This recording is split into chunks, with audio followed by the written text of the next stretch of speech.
Olá pessoal, meu nome é Emily, sou uma estudante do sexto ano de medicina que escreve e também faz vídeos. Por essas e outras, planejamento sempre foi algo que eu levei muito a sério e por isso que nesse vídeo eu quero compartilhar com vocês uma das coisas que eu tenho gostado bastante de utilizar esse ano para me planejar, que é esse planner aqui, que é o planner de Harry Potter da Imaginário 2021. E então nesse vídeo eu vou mostrar para vocês como eu utilizo esse planner, como eu faço meu planejamento diário e semanal com ele e também eu vou dar algumas dicas de manejo do tempo ao longo do vídeo. Bom pessoal, inicialmente eu vou apresentar um pouco melhor sobre esse planner para vocês. Esse é o planner de Harry Potter da Imaginário de 2021. Ele é semanal e começa pela segunda-feira. Além disso, ele não é datado e no final tem essa seção para anotações. Então, pessoal, meu planejamento semanal, de fato, ele começa com a minha review semanal, minha revisão semanal, que eu faço todo domingo no Notion, que lá eu planejo bem toda a minha semana, bem detalhadamente, e também eu reviso a semana que passou. E uma vez feito isso, aí sim que eu vou pro planner. Primeiramente, à esquerda eu coloco uma citação para a semana, que é geralmente algo que eu li durante aquela semana, ou que eu escutei no podcast, ou também algo que eu escolho vendo meu próprio Twitter, RSRS. Depois eu também anoto os meus whys, os meus porquês, à direita.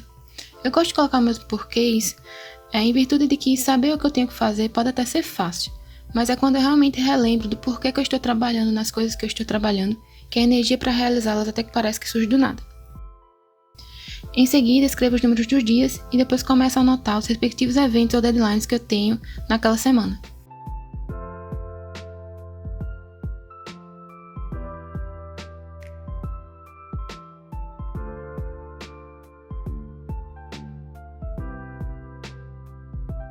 Além disso, nesse espaço eu também anoto aquelas pequenas atividades que a gente precisa fazer de vez em quando ao longo do dia, como enviar um e-mail, pagar contas, fazer alguma atividade na casa.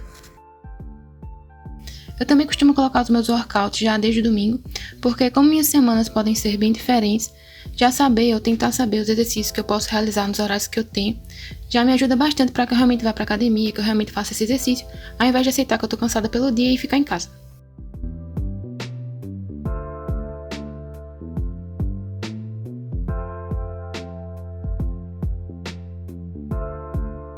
Bom pessoal, tudo isso que eu mostrei até agora é basicamente o que eu faço nos domingos durante a minha revisão semanal, planejando a minha semana em si. Mas meu planejamento diário agora, ele acontece na verdade na noite anterior, e tem alguns motivos de por que eu faço isso. Em primeiro lugar, eu gosto de me planejar na noite anterior, porque como estudante do último ano de medicina, eu não estou mais naquele período de ter aulas que começam no mesmo horário e terminam no mesmo horário.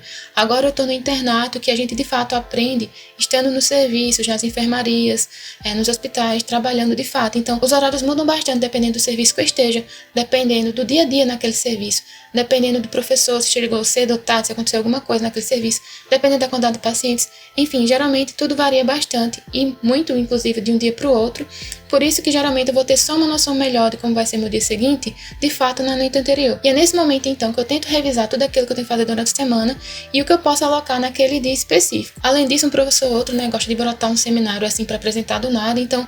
Além disso, meu segundo motivo é na verdade uma consequência que eu acabei percebendo depois que eu comecei a me planejar à noite. Ao longo do tempo eu fui percebendo que eu estava conseguindo dormir mais rapidamente e que também eu estava conseguindo me acordar mais facilmente, que na verdade a qualidade geral do meu sono estava melhor. E como alguém que gosta de entender sobre a ciência do sono, eu percebi então que de fato isso faz sentido, porque no momento que a gente entende melhor o que vai acontecer no dia seguinte, que a gente sabe como é que a gente vai lidar com as situações do dia seguinte, isso tira uma carga de ansiedade bem importante que poderia atrapalhar o nosso sono no geral, desde adormecer até a qualidade do sono em si. Além disso, no momento que a gente já sabe o que a gente vai fazer no dia seguinte, isso faz com que a gente acorde com mais propósito, a gente acorde então mais facilmente.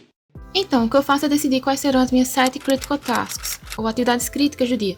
São 7 atividades que eu me convenço que eu tenho que realizá-las naquele dia, porque são atividades então que vão me fazer seguir em frente na vida e tudo mais. Assim, simplesmente eu faço uma lista de 1 a 7 com caixinhas ao lado para eu ir marcando uma vez que eu vá realizando cada atividade. E fazer essa lista por escrito, ao invés de ser digitalmente, ajuda bastante para evitar distrações que computadores, ou ainda pior, celulares, geralmente trazem. E também, escrevendo assim, é como se nós nos comprometêssemos de verdade com a realização da atividade. Tanto que estudos mostraram como escrever o que temos que fazer nos ajuda a lembrar dessas atividades 3% a mais. Colocar essa caixinha do lado de cada atividade a ser realizada é muito importante para uma questão biológica. #neuroscience. E eu vou explicar o porquê disso.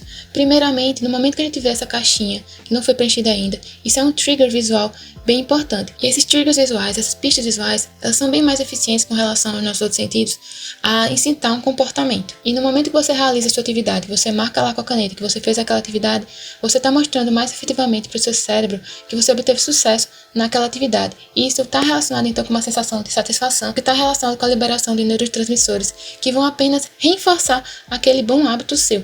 Então, à medida do tempo, você vai ficar mais produtivo, mais facilmente, mais naturalmente. Essa melhora da nossa função executiva, essa melhora da nossa produtividade, então, pode ser sim um hábito que a gente vai melhorando ao longo do tempo. Ademais, algo muito importante sobre os itens dessa lista é que devem ser coisas claras e específicas. Por exemplo, ao invés de colocar continuar trabalho de infecto, é bem melhor quando eu coloco escrever metodologia do trabalho de infecto, porque já é algo bem específico, eu já sei o que eu vou realizar quando eu tiver que fazer aquela atividade. Isso tira bastante a fricção que a gente teria só para começar aquela atividade. E começar a atividade é o principal, de fato, para que a gente realize aquela atividade. Uma vez que a gente começa, é bem mais fácil que a gente continue e que a gente vá além. E outro detalhe sobre os itens dessa lista é que eles devem ser bite-sized, que é um termo que eu gosto bastante do inglês para descrever que eles devem ser coisas simples de lidar, pequenas o suficiente que a gente consiga então manejar e organizar com relação ao nosso tempo. Pequenas o suficiente então para caber numa mordida, que é daí que vem o termo. Pronto, a parte mais específica desse meu planejamento, ele vai acontecer então só no dia seguinte, depois que eu cheguei em casa do internato. Como eu falei para vocês, com o internato meus horários variam bastante. Eu posso chegar uma hora mais cedo, uma hora mais tarde, 2 horas mais tarde. Isso pode variar assim bastante. E embora eu tenha uma noção de que horário eu vou chegar em casa, como isso muda muito, eu prefiro então deixar apenas para o dia seguinte para alocar de fato cada atividade em seu horário. Essa técnica é chamada time blocking, ela é bem utilizada por pessoas como Elon Musk e Bill Gates, então é bem interessante de ser tentado. Nesse contexto, eu acho interessante destacar que mesmo deixando para me organizar só depois que eu cheguei em casa, muitas vezes eu ainda preciso me reorganizar, me replanejar.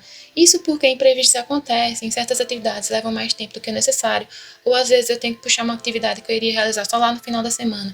Eu puxo para o dia atual. Se reorganizar é natural, faz parte, a gente não precisa ficar mal por isso. E eu gosto de utilizar então aquela seção que está sobrando do meu planner, mais à direita, justamente para essa reorganização. E nos dias que eu não preciso me reorganizar tanto, não se iluda, esse espaço ainda é utilizado bastante para anotações, esquemas e diversas outras coisas, pensamentos em si, raramente ele fica em branco. Então, pessoal, para terminar, eu quero mostrar para vocês sobre essa parte aqui, que é onde eu faço minhas anotações de tudo que eu quero lembrar para a semana seguinte, e eu desconsidero totalmente todas essas indicações que tem aqui, checklist, lembretes, prioridades da semana, anotações, tudo isso vira, na verdade, anotações, no geral, para os meus lembretes da semana seguinte, e além disso, como se não fosse suficiente, geralmente, eu encho isso aqui de post-its. Bom, só para mostrar para vocês, aqui a gente tem então um caos de post-its, que então eu considero cada um desses post-its bem direitinho na minha review semanal.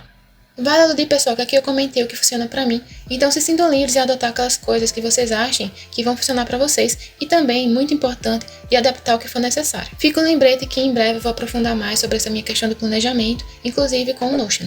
É isso, tenha uma ótima semana, pessoal, e não esqueça de sempre tentar pensar um pouco melhor sobre a vida, o universo e tudo mais. Bye!